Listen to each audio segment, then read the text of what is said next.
I will be as brief as possible. But many of you know that I am, yes, that's my name, Jasmine Crockett. I proudly represent Texas 30th Congressional District. Many of you know that I am an attorney, but I've never been a prosecutor. But between now and November 5th, let me reintroduce myself. I will be assistant prosecutor to Vice President Kamala Harris. And when I sit and I listen as Congressman Meeks opened up, he talked about history. And I want to start to prosecute the case, because we know that anytime Donald Trump has to come in front of a prosecution and there's a jury that has a decision to make, we know which way those juries tend to go. So American people, you are my jury, and we will be prosecuting this case between now and November 5th. So let me go ahead and break this down a little bit for you and take you through history. I know some don't want you to know history. They want you to forget it, but I'm going to give y'all a little bit of recent history. When we start to talk about why this House will end up coming back and belonging to the Democrats, let's take you through what it's been like for me, from my eyes as a freshman Congresswoman. You see, on day one, I didn't get to swear in because they couldn't figure out who their leader needed to be. Now, some people may have forgot that, but that's kind of historic. It had never happened. In fact, I remember having conversations with Congressman Clyburn, and I said, the last time this happened, he's like, yo, this ain't never happened. Like, I don't know what to tell you.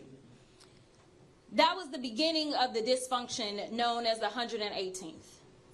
After they couldn't get a speaker, they then said, you know what, we are going to hold this debt ceiling hostage. We are going to make sure that our American credit is downgraded. And it's not that we ran up the credit card. They forget that they homeboy charged it up with $8 trillion in one term, something that has never been done before. And then they decided, you know what, because y'all decided to finally move forward and try to save the United States and our credit from crashing, we're going to go ahead and fire the guy that it took us forever to decide that we wanted to hire. And then we had to go through rounds and rounds and rounds of them not knowing who they wanted their next leader to be. But finally we got to the point that we started governing, or we thought we were going to get to governing. But we were about 6 months late when it came time to pushing forward with a budget. So as we go out and we talk to American people and they tell us, you know, we're concerned about inflation, we're concerned about the cost of housing, we're concerned about the cost of food. They're telling us their concerns, but I don't know that anybody has made it clear to the media that my Republican colleagues are doing things like pushing an agenda around gas stoves. Now, I've knocked a few doors in my day, and nobody asked me about a gas stove. I tell you all this to say is that I need the American people to remember what it was that they did when they had the power in their hands. And all they did was cause chaos and confusion. They have been known as a circus. That is what the American people need to remember, because that is only a microcosm of exactly what we will get. This is about the blue team, and the blue team is working for the United States of America. That is why it's not only important that our quarterback be Kamala Harris, but that we have a Democratic House, that we have a Democratic Senate. Because when we talk about the work that this president has been able to do for the American people, he wasn't able to do it by himself. It is important that we recognize and we dig deep and say we deserve better. It's not about an individual. It's about you having an opportunity to choose the blue team or the orange team.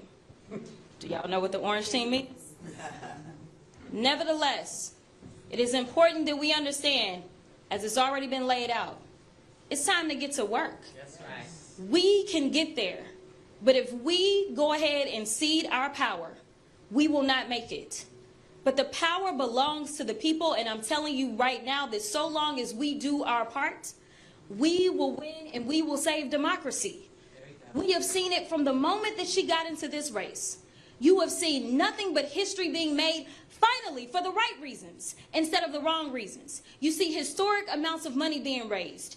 you see historic amounts of women coming together online and black men coming together online and raising money. That is because we understand the assignment.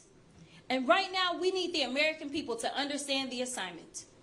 This is about saving all of us collectively, not about serving an orange Jesus. Yes.